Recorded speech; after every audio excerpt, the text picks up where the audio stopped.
Ele chutou com força o altar da santa que a mãe tanto amava e foi dormir achando que tinha vencido a discussão. Mas naquela mesma madrugada, algo aconteceu no quarto dele que ninguém, nem mesmo ele, conseguiria explicar. Assista até o fim, porque o que esse jovem ouviu da imagem quebrada vai te arrepiar. Era noite de sábado e a chuva fina caía sobre o telhado da pequena casa de Dona Penha, no interior de Minas Gerais. A cozinha ainda cheirava a feijão fresco e alho refogado, mas o ambiente estava tenso. Lucas, seu único filho, de 19 anos, andava de um lado para o outro com a mandíbula travada, enquanto a mãe, ajoelhada diante do altar, sussurrava suas preces diárias. "A senhora não cansa de falar com quem não responde?" Ele disparou, com os olhos faiscando. Penha não levantou. Continuou ali, em silêncio, com as mãos postas diante da imagem de Nossa Senhora Aparecida, cercada por 2 velas acesas e uma pequena rosa branca que ela trocava todos os dias. "Tá falando com um pedaço de gesso?" Lucas insistiu. Se ela fosse tão poderosa, teria trazido o pai de volta. Foi como se um relâmpago cortasse o ar dentro da casa. Penha se virou devagar, com os olhos marejados. "Lucas, não blasfema. O seu pai morreu salvando você no rio. Não foi culpa de Deus." "Não foi?" ele gritou. "Foi culpa de quê, então? Da correnteza? Da sorte? Ou foi da sua santinha muda aí, que só observa e nunca faz nada?" Penha se levantou devagar. Seus olhos, mesmo cansados, carregavam firmeza. "Você está ferido, meu filho, mas não é assim que se cura uma alma doída." Lucas não respondeu. Estava cego de raiva. Caminhou até o altar improvisado, um nicho de madeira pendurado na parede da sala, e com um gesto súbito, desferiu um chute com toda a força. A imagem da santa voou pelo cômodo e bateu na quina do móvel. O som do gesso se partindo ecoou como um trovão. A mão direita da santa quebrou. O rosto ficou trincado. Dona Penha levou as 2 mãos ao peito e desabou no chão, desacordada. "Mãe?" Lucas se agachou de imediato, a respiração ofegante. "Mãe, fala comigo." Ele sacudiu os ombros dela. Nada. Só então percebeu o que havia feito. Pegou o celular, ligou para o vizinho Zé Carlos, que correu para ajudá-lo a colocá-la no carro. Em menos de 20 minutos, estavam no pronto atendimento da cidade. Os médicos a estabilizaram. Pressão alta, desmaio por estresse. Ficaria em observação. Lucas voltou para casa por volta das 11 da noite. Estava exausto, mas sua mente não parava. Olhava para o altar destruído no chão da sala e sentia algo entre culpa e raiva. Pegou os pedaços da imagem, enfiou tudo dentro de uma sacola de supermercado e colocou no lixo do lado de fora. "Pronto", disse em voz alta, como se alguém ali estivesse ouvindo. "Agora acabou essa palhaçada." Entrou, tomou um banho rápido e foi deitar. A chuva havia parado, mas o vento assobiava entre as frestas da janela. O relógio digital piscava. 23h58. 2 minutos depois, a porta do quarto se fechou sozinha, com um estalo seco. Lucas sentou na cama, assustado. "Alô? Tem alguém aí?" Silêncio. Ele se aproximou da porta, abriu com cuidado. O corredor escuro parecia normal. Voltou a deitar. 00:00 em ponto. Um som leve, quase imperceptível. Um sussurro perto do ouvido. "Lucas." Ele arregalou os olhos e se sentou de uma vez. O que foi isso? O quarto estava escuro. O ventilador de teto girava lento. Ele olhou ao redor, o coração disparado. Riu, nervoso. Deve ser cansaço, só isso. Tentou se deitar outra vez, mas antes que fechasse os olhos, a lâmpada do corredor começou a piscar, emitindo um zumbido grave. Ele levantou, caminhou até o interruptor. Desligou. No exato momento em que desligou, ouviu novamente. "Lucas, por que você me feriu?" O sangue gelou. Ele virou lentamente, encarando o canto do quarto. E ali, sobre a prateleira onde ficava o videogame, estava ela, a imagem quebrada de Nossa Senhora Aparecida. Ele tinha certeza absoluta que havia jogado aquilo no lixo. Como ela tinha voltado?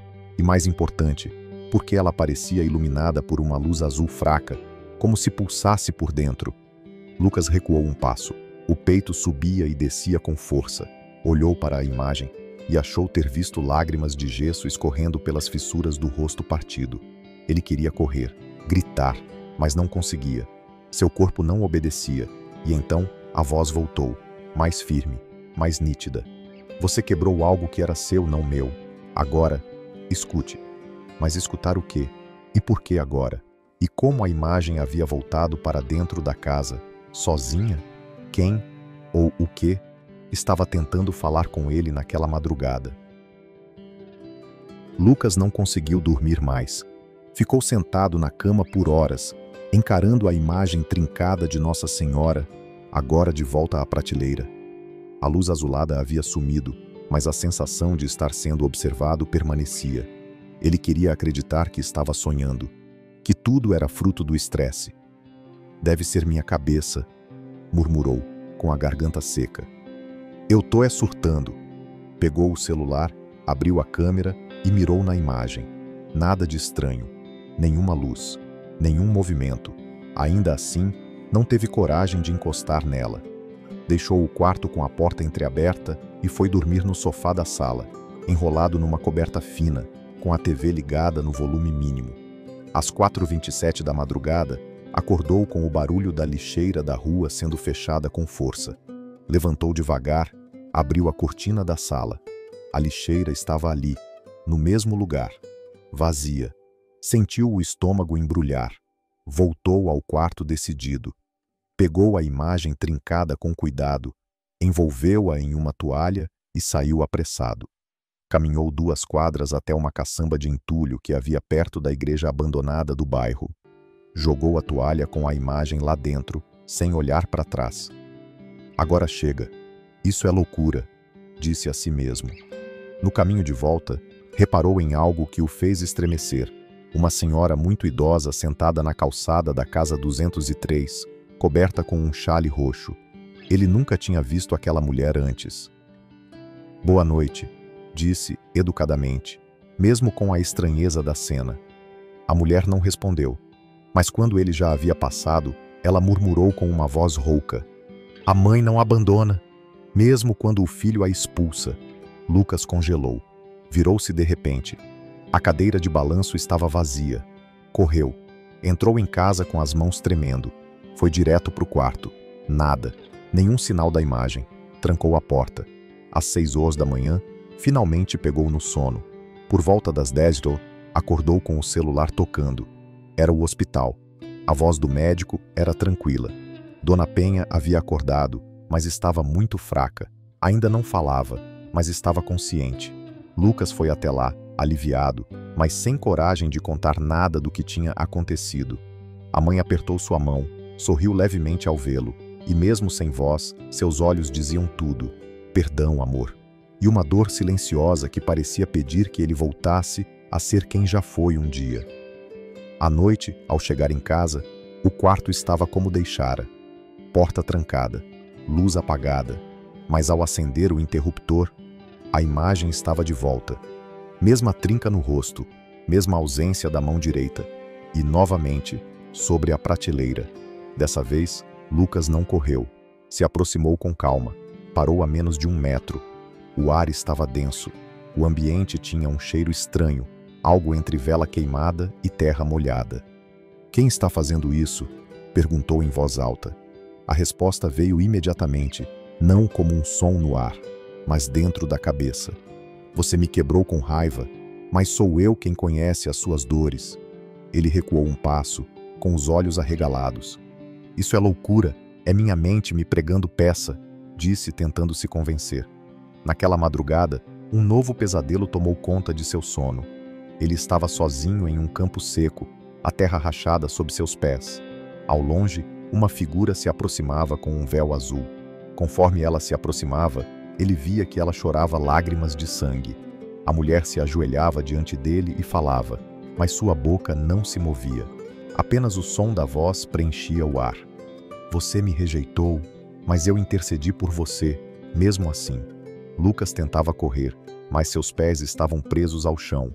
E então, o chão se abria sob ele, revelando um abismo escuro, de onde saíam vozes, gritos, lamentos. o som de correntes sendo arrastadas, acordou em um sobressalto, ofegante e suando frio. O relógio marcava 3h33. O coração batia tão forte que doía. Levantou, cambaleando até o banheiro para lavar o rosto. Ao acender a luz, o espelho estava embaçado, mas havia algo escrito nele. 3 palavras, escritas como se com o dedo, por entre o vapor. Você já sabe. Lucas limpou o espelho rapidamente com a mão. Nada. Nenhum vestígio de que alguém tivesse escrito aquilo. Voltou para o quarto e a imagem de Nossa Senhora ainda estava lá. Mas agora havia algo novo ao lado dela. Um envelope antigo, amarelado pelo tempo, e nele, seu nome, Lucas. Ele nunca tinha visto aquele envelope antes, nem mesmo sabia como ele havia aparecido ali. Mas o que havia dentro daquele envelope? E por que ele sentia que, ao abrir, algo em sua vida jamais seria o mesmo? Lucas segurava o envelope como quem segura algo sagrado, ou perigoso. Era antigo, com as bordas amareladas e o papel fino, mas fechado com um lacre de cera vermelho. Nele, seu nome escrito com uma caligrafia que ele reconheceria mesmo após anos. Era a letra do pai. O coração disparou. Aquilo não fazia sentido. Seu pai havia morrido quando ele tinha 7 anos. Nunca deixara cartas, nunca escrevera bilhetes. A mãe sempre disse que ele partiu de forma repentina, sem tempo para despedidas. Com os dedos trêmulos, quebrou o lacre. Dentro, uma folha cuidadosamente dobrada, já desbotada. Lucas respirou fundo e começou a ler. Meu filho Lucas, se você está lendo isso, é porque chegou o momento. Eu não sei quanto tempo ainda terei, mas preciso deixar algo registrado. Você é o maior milagre da minha vida. E eu prometi à Mãe do Céu que se ela te trouxesse com saúde para este mundo, eu jamais deixaria de cumprir a promessa feita diante do altar em Aparecida. Mas o tempo passou, a rotina nos engoliu, e eu falhei. A peregrinação nunca foi feita, agradecimentos nunca foram entregues. A promessa ficou esquecida. Se um dia você se perder, meu filho, lembre-se, a promessa não era só minha, era nossa. Ela te conhece desde o ventre. Volte para onde tudo começou, com amor eterno, seu pai. Lucas releu a carta 3 vezes. A mente girava. Sua mãe nunca mencionara essa história. Por que esconderia algo assim? Por que ninguém havia lhe contado?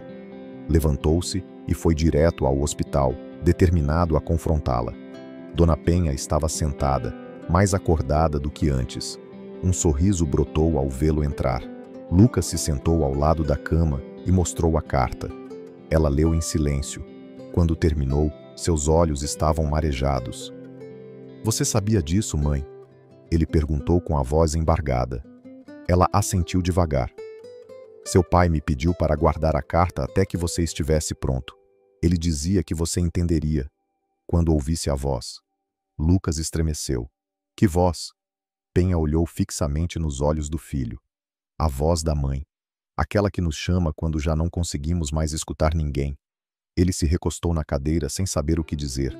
A cabeça fervilhava de dúvidas. Aquela mulher idosa na rua. O pesadelo. A imagem reaparecendo. A carta. A promessa quebrada. Naquela noite, sem dormir, Lucas decidiu ir até a paróquia do bairro, atrás do padre Miguel, o mesmo que batizara ele ainda bebê. Encontrou o padre limpando os bancos da igreja como fazia todas as noites. Lucas? O homem se espantou. Há quanto tempo? Padre, posso te mostrar uma coisa? Sentaram-se nos bancos de madeira. Lucas entregou a carta. Eu me lembro dessa promessa, disse o padre após ler. Seu pai era um homem de fé. No dia do nascimento, sua mãe estava quase morrendo. O médico disse que você nasceria com sequelas, se nascesse vivo. Mas naquela mesma noite, seu pai viajou sozinho para Aparecida. Foi de carona. Chegou lá e passou a noite ajoelhado no altar, implorando por vocês dois. E quando voltou, horas depois, os médicos tinham dado um diagnóstico diferente. Era como se algo tivesse sido corrigido dentro do útero. Lucas escutava sem piscar. Eu nasci bem. Por causa dela? A fé move montanhas, filho, e às vezes salva vidas antes mesmo de elas começarem. O silêncio tomou conta do templo, até que o padre se levantou, foi até a sacristia e voltou com um envelope. Isso aqui, eu guardei desde o dia do enterro. Seu pai pediu que eu entregasse quando você estivesse desperto. Acho que esse momento chegou. Lucas abriu. Dentro havia apenas uma foto. Ele recém-nascido, envolto em panos brancos, no colo do pai. E ao fundo, a imagem nítida de Nossa Senhora Aparecida, com uma luz intensa refletindo sobre ela, como se a própria fotografia tivesse captado algo que os olhos não enxergaram. Atrás da foto, uma frase escrita à mão. Ela me disse: "Cuide do que é meu." Lucas engoliu seco. "Padre, o que eu faço agora?" Vá até onde tudo começou. Vá até ela." "Até Aparecida?" O padre apenas assentiu. Lucas voltou para casa naquela madrugada e começou a arrumar uma pequena mochila. O celular vibrou. Mensagem da vizinha dizendo que o ônibus para Aparecida sairia às 7 horas da rodoviária. Mas antes de sair, ele decidiu olhar uma última vez para o altar quebrado no quarto e encontrou algo que não esperava. A imagem estava se recompondo sozinha. A trinca no rosto havia diminuído. A mão direita, antes ausente, agora aparecia, ainda incompleta, mas visível. E diante da imagem havia uma rosa branca, fresca, com gotas de orvalho. Lucas caiu de joelhos, o corpo tremendo. Afinal, se a imagem se reconstituía, o que mais ainda poderia se revelar no caminho? Lucas acordou com o despertador vibrando às 6 horas em ponto. A mochila já estava pronta desde a madrugada anterior, mas ele ainda hesitou por alguns segundos, encarando o altar parcialmente restaurado. A imagem de Nossa Senhora, antes despedaçada, agora parecia estar sendo recomposta pouco a pouco. A mão direita havia surgido com traços suaves, como se estivesse sendo moldada por algo invisível. Na frente da imagem, a rosa branca permanecia fresca, intacta, como se tivesse sido colhida naquela manhã. Mas não havia nenhuma rosa plantada em casa, nem no quintal, nem no jardim da vizinha. Durante o trajeto até a rodoviária, Lucas manteve o olhar fixo pela janela do ônibus. As casas pequenas e as ruas úmidas da cidade pareciam passar em câmera lenta. No assento ao lado, uma senhora de cabelos presos em coque cochilava com um terço enrolado nos dedos. Ele não sabia para onde exatamente estava indo, mas sentia que precisava ir. Na primeira parada, em um posto de gasolina, desceu para esticar as pernas. Foi até o balcão da lanchonete pegar um café e, ao sair, deu de cara com um homem alto, de terno cinza claro, parado no canto da área de descanso. O sujeito o encarava com uma expressão serena, mas firme. "É você que está indo se encontrar com ela?" perguntou sem rodeios. Lucas arregalou os olhos. "O senhor me conhece?" A pergunta certa é: "Você se conhece?" E sem dizer mais nada, o homem caminhou até a estrada e desapareceu entre os caminhões. De volta ao ônibus, Lucas ficou com a xícara na mão tremendo levemente. Tentava esquecer o episódio quando ouviu uma voz fraca chamando: "Moço, desculpa, você pode me ajudar?" Era uma senhora cega, com um chapéu de palha e bengala, sentada num banco próximo. Ele a ajudou a subir no ônibus. "Tá indo para onde, vó?" "Aparecida. Sempre que a alma aperta, é para lá que a gente corre. E você, filho, vai cumprir uma promessa que não é sua?" Lucas sentiu um frio na espinha. Ele não tinha dito nada a ela, nem mencionara promessa alguma. Como sabe disso? Ela apenas sorriu, sem mostrar os dentes. A mãe fala no silêncio. A gente escuta quando para de gritar por dentro. A viagem seguiu em silêncio. O ônibus chegou à cidade por volta das 3 da tarde. O céu estava limpo, o calor castigava o asfalto, mas a praça diante da basílica parecia vibrar com uma paz que Lucas não sentia há anos. Ao ver a igreja imensa diante de si, com os sinos tocando e os fiéis caminhando descalços pela passarela da fé, algo dentro dele se quebrou. Ele entrou devagar, quase em transe. Sentia o chão vibrar sob seus pés, como se cada passo ecoasse memórias antigas. Ajoelhou-se diante da imagem principal de Nossa Senhora Aparecida e, pela primeira vez em muitos anos, deixou as lágrimas caírem livremente. Não era um choro de dor, mas de rendição. Eu não sei o que estou fazendo aqui, sussurrou, com a testa encostada no joelho. Mas se foi o Senhor que me chamou, então fala comigo. No instante seguinte, tudo ficou escuro. Lucas desmaiou. Acordou minutos depois, estirado no banco de madeira, com uma mulher desconhecida segurando sua mão. Calma, moço. Você tá bem. Te vi cair e chamei ajuda. Ele ainda estava atordoado, mas a mulher parecia tranquila demais. Usava um vestido azul escuro com detalhes dourados e tinha olhos profundos, como se soubesse mais do que dizia. O que aconteceu? Ele perguntou ainda tonto. Ela sorriu. Às vezes, quando a gente chega muito machucado, a alma desliga um pouco para se proteger. Acontece com mais gente do que você imagina. Quem é a senhora? Só alguém que já precisou se curvar também. A dor da sua mãe te trouxe aqui. Mas não é só por ela que você veio, é? Lucas se endireitou no banco, desconcertado. Minha mãe? Como a senhora sabe dela? A mulher apontou para o altar, sem olhar diretamente. Ela não morreu, só está esperando. Como Maria esperou por Jesus. Sua mãe te espera, filho. O sangue de Lucas gelou. Tirou o celular do bolso com as mãos trêmulas. Diversas chamadas perdidas do hospital. Uma notificação de áudio de voz. Boa tarde. Aqui é da unidade de internação. O quadro de Dona Penha apresentou alteração. Hoje, às 14h42, ela apertou a mão do enfermeiro e reagiu ao toque. Estamos em observação. Ligue assim que puder. Ele se levantou às pressas, mas quando se virou para agradecer à mulher, ela não estava mais ali. Olhou ao redor. Procurou. Nada. Nenhuma pista. Voltou correndo ao ponto de táxi, entrou no carro e seguiu direto para a rodoviária. Enquanto o carro fazia a curva, ele lançou um último olhar para a cúpula da basílica, onde jurava ter visto algo brilhando no céu. Mas havia mesmo uma luz. Ou era só o reflexo do que agora começava a se acender dentro dele? E o que ele encontraria ao voltar ao hospital? O táxi mal parou diante do hospital, e Lucas já saltou, correndo pelas portas de vidro automáticas. Subiu as escadas como se os pés não tocassem o chão, atravessando os corredores com a alma em chamas. Na enfermaria, os olhos da enfermeira se arregalaram ao vê-lo chegar. O senhor é o Lucas? Filho da Dona Penha? Ele só conseguiu assentir com a cabeça. Ela abriu os olhos. Tá um pouco confusa, mas consciente. Lucas entrou no quarto com o coração preso na garganta.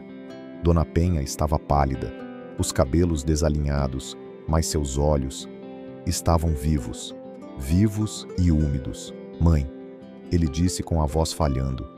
Ela sorriu, leve, como se já soubesse de tudo. Sabia que você voltava, sussurrou com dificuldade. Ele caiu de joelhos ao lado da cama e segurou sua mão com força. Uma lágrima escorreu pelo rosto dele, depois pelo dela. Me perdoa, por tudo, pelas palavras, pelo altar, por ter te deixado rezar sozinha. Você nunca me deixou sozinha, meu filho. Só se afastou por dentro. Mas eu sempre soube que a mãe não ia te soltar. Lucas encostou a cabeça no braço dela e, pela primeira vez em muito tempo, sentiu-se filho. De verdade. Ela então lhe contou o que tinha visto enquanto estava inconsciente. Disse que sonhava com um lugar escuro, um campo de silêncio pesado. Mas ao longe, via uma mulher de véu azul, com o rosto ferido, sangrando pelos olhos. Ela estava de joelhos, chorando, e repetia sem parar. Ele vai voltar. Ele vai voltar. Eu ainda espero por ele. A voz de Penha tremia. Era como se ela sentisse a sua dor, como se carregasse junto com você. Lucas ouvia tudo em silêncio, engolindo o choro. Havia tanto que precisava dizer, mas não sabia por onde começar. Naquela mesma tarde, depois de garantir que a mãe estava sendo bem cuidada, ele caminhou até a igreja da cidade. Encontrou o padre Miguel sentado nos fundos, lendo em silêncio. Padre, eu quero me confessar. O padre apenas fechou o livro e o acompanhou até o confessionário. Ali, num banco simples, diante de um crucifixo de madeira e do olhar manso de quem sabe esperar, Lucas desabou. Eu blasfemei, quebrei a imagem da mãe, joguei no lixo, chutei com raiva e depois menti para mim mesmo dizendo que era só um objeto. Mas não era. Era a fé da minha mãe. Era a promessa do meu pai. E eu só queria que Deus me explicasse por que levou ele embora. A voz embargava, e o peito doía. Eu achava que a culpa era minha. Eu estava no rio com ele, brinquei onde ele mandou não ir, escorreguei. Ele pulou para me salvar. A correnteza levou os dois, mas só eu voltei. O padre escutava em silêncio, não o interrompia, apenas colocava a mão no peito, como se cada palavra ecoasse dentro dele também. Eu carreguei isso desde os 7 anos. Achava que minha vida era um erro, que eu não devia nem estar aqui. Depois de alguns segundos de silêncio profundo, o padre respirou fundo. Lucas, seu pai morreu salvando o que ele mais amava. E amar alguém a ponto de entregar a própria vida não é fracasso, é milagre. Lucas chorava sem parar. Ele deixou uma carta, falou da promessa, que eu voltaria quando estivesse pronto, mas eu nunca vou estar. O padre então se levantou, foi até uma gaveta antiga na sacristia e voltou com um envelope amarelado. Isso aqui ficou guardado comigo desde o batizado. Nunca entendi por quê. Até agora.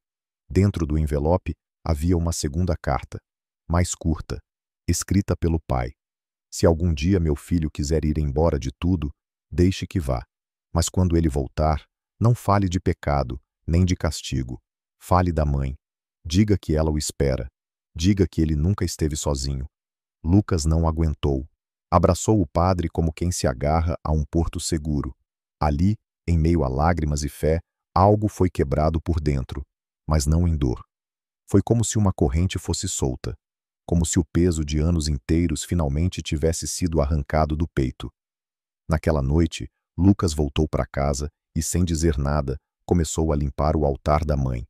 Tirou o pó da estante, colocou uma nova vela, acendeu com reverência, e no centro colocou novamente a imagem da Virgem, que agora estava praticamente inteira. Mas algo o fez parar. A imagem parecia diferente, não apenas restaurada, mas viva. Os olhos brilhavam. A mão antes ausente agora estava ali, firme, estendida, como se esperasse por alguém. E aos pés da santa havia uma pequena tira de papel, com caligrafia delicada, só 3 palavras. Ainda falta uma. Mas uma o quê? A tira de papel ainda estava entre os dedos de Lucas quando o vento atravessou o quarto, mesmo com as janelas fechadas. Ainda falta uma, dizia a mensagem. Ele a leu mais uma vez, em voz baixa, como quem tenta decifrar uma profecia. Andou pela casa em silêncio, como se algo estivesse por acontecer. O ar parecia mais denso, mas já não havia medo. Só uma urgência estranha no peito, como se uma última peça ainda estivesse fora do lugar. Na manhã seguinte, a primeira coisa que fez foi ir ao hospital. Dona Penha já estava no quarto sentada, tomando café com bolacha de água e sal, como fazia desde que ele era menino. Mãe, o altar está quase completo, ele disse puxando uma cadeira. Mas apareceu um bilhete. Ainda falta uma. Ela franziu a testa, pensativa. Uma vela? Sugeriu. Já tem 2. A rosa? Também está lá. Ela olhou nos olhos do filho com uma expressão que ele não via desde a infância. Talvez falte a sua entrega. Naquele dia, Lucas passou horas refletindo. Caminhou até a beira do rio onde o pai havia morrido. Aquele mesmo lugar que ele evitava há anos. Sentou-se numa pedra e fechou os olhos. Ouviu o som da água correndo e se lembrou do grito do pai, da mão forte que o empurrou para fora da correnteza, do momento exato em que tudo se partiu. Ali mesmo, ajoelhou-se e, pela primeira vez, orou não pedindo, mas oferecendo. Eu não quero carregar culpa nenhuma mais, pai. E eu também não quero fugir mais, Mãe do Céu. Se ainda falta alguma coisa, toma de mim. Mas me guia. Eu me entrego. De volta à casa, a imagem de Nossa Senhora agora parecia restaurada por completo. Não havia trincas, nem manchas. A luz que pairava ao redor dela era suave e constante, como uma brisa que nunca se apaga. Penha já havia voltado para casa e juntos, mãe e filho, reconstruíram todo o altar com paciência e amor. A estante velha foi lixada, um novo pano branco estendido, flores frescas colocadas em um vaso simples e 3 velas acesas. Lucas acendeu a última. Essa é por tudo que não entendi na época, e por tudo que ainda não entendo, disse, olhando para a mãe. Naquela noite, Penha dormiu cedo. Lucas ficou acordado, sentado na sala, observando a imagem em silêncio. Não esperava mais nenhum sinal, nenhuma voz. Tinha paz, mas ela veio, não como antes, nem no meio da noite, mas num sussurro quente, direto ao coração, vindo de dentro. Agora o altar está dentro de você. Ele não ouviu com os ouvidos, sentiu com a alma. Levantou-se, caminhou até o espelho do quarto e se olhou por alguns segundos. Pela primeira vez em anos, não se sentia vazio, nem perdido, nem culpado. E quando estava prestes a apagar as luzes e dormir, notou algo que não tinha visto antes. Um envelope, branco, simples, repousava sobre a cama. Sem lacre, sem assinatura. Dentro, apenas uma foto. Lucas, ainda criança, segurando um terço. No colo da mãe, diante do altar da antiga casa. Atrás deles, desfocada, uma figura feminina de manto azul, que não estava lá na lembrança original. No verso da foto, uma única frase, escrita com uma caligrafia redonda e limpa. Estive com você o tempo todo. Lucas apertou a foto contra o peito. Mas quando apagou a luz e se deitou, uma dúvida invadiu seu pensamento como um sopro. A imagem estava ali, intacta. O altar, renovado. O coração limpo. Mas quem colocou aquela última foto sobre a cama? E o que significava aquele reflexo atrás da criança?